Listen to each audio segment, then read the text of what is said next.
Hello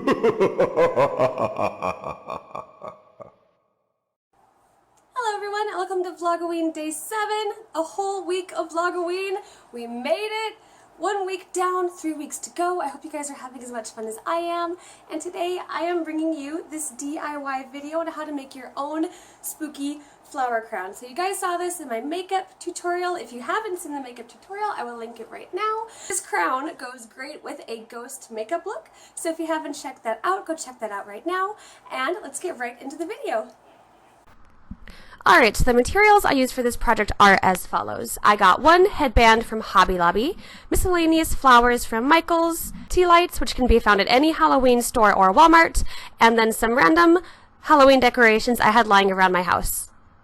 Alright, so when you're buying flowers, it's important to think of a variety of flowers, both in color and size. If you have a flower crown with only big flowers, it's going to look a bit avant-garde. And also, if you only have the same color, it's going to look flat. If you have both big and small flowers, you can also fill the spaces between flowers with the big flowers with the smaller flowers. Okay, so step one is to start arranging your flowers onto your crown in a way that you like. Now it's important that you keep in mind that the headband isn't going to fit on your head like a normal headband would. Instead, when you place it on your head, you're going to place it somewhat forward, almost above your forehead. So what I ended up doing is I really liked these branches that I got, and I just kind of played with the positioning around until I got something that I liked. Once I found out exactly how I wanted to place it, I took my handy dandy hot glue gun and just glued it onto place.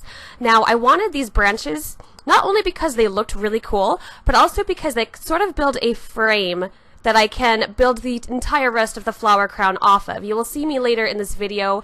I glue all kinds of things to the actual frame branches of this headpiece, and that includes like flowers and actual tea lights and all kinds of other stuff. So if you do happen to find any branches when you're looking for flowers for this project, I would definitely suggest getting some because they're very useful. And then once it was all dried, I just cut off the branches that were hanging too far down because, like I said, this is going right around your forehead area and I didn't want any of the branches getting into my eyes. Then I just posed the rest of the branches so everything looked perfect.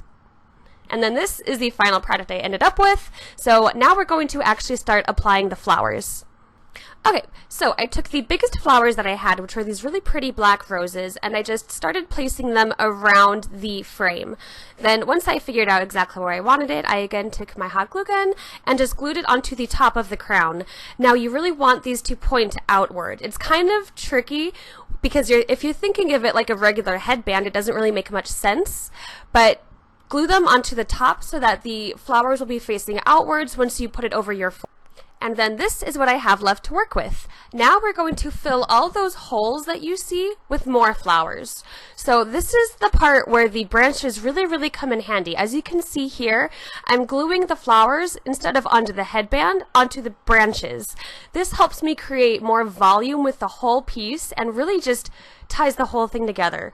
And wherever you see a hole from the bigger flowers, and you can see part of the headband, is what you want to cover up with more flowers.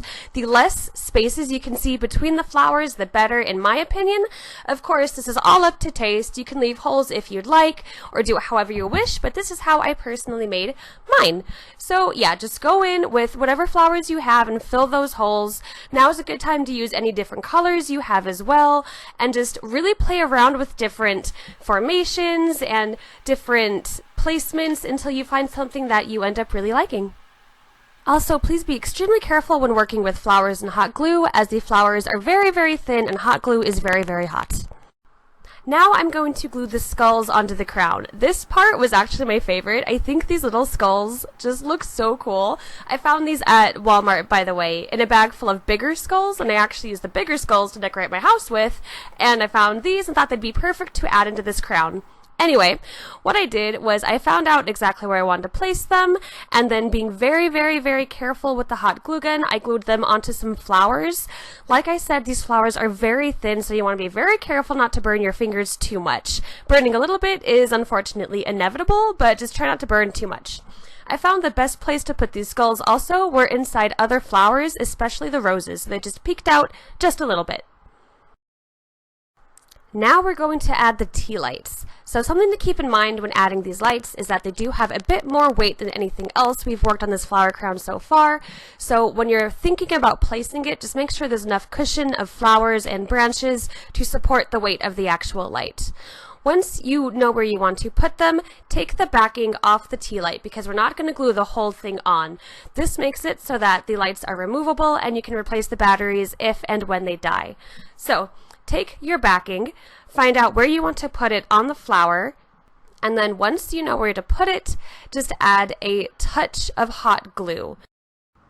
Then just place it directly onto your flower crown, and again, be very careful because the flowers are thin. I know I keep saying this, but I just really don't want you guys to burn your hands.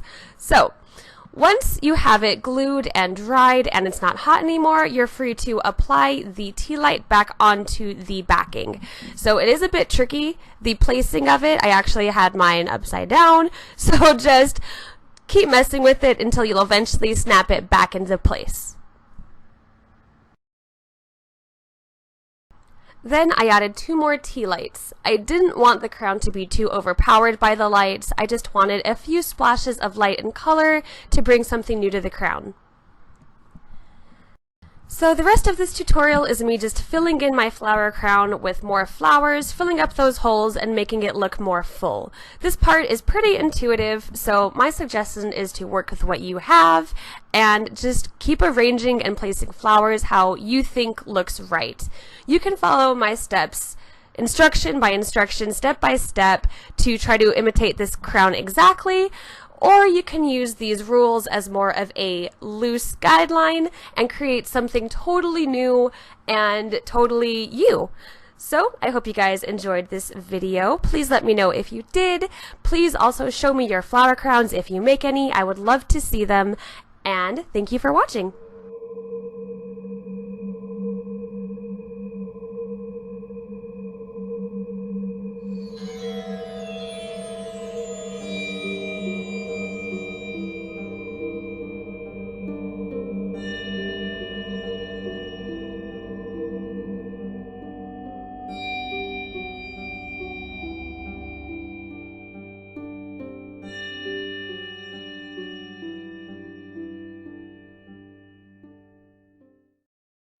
I hope you guys enjoyed this video. If you have any questions, please let me know. I hope you were able to follow this video and use it to make your own Halloween spooky flower crowns. And if you did, please show me pictures because I would love to see. And I will see you tomorrow for Vlogoween Day 8. Bye!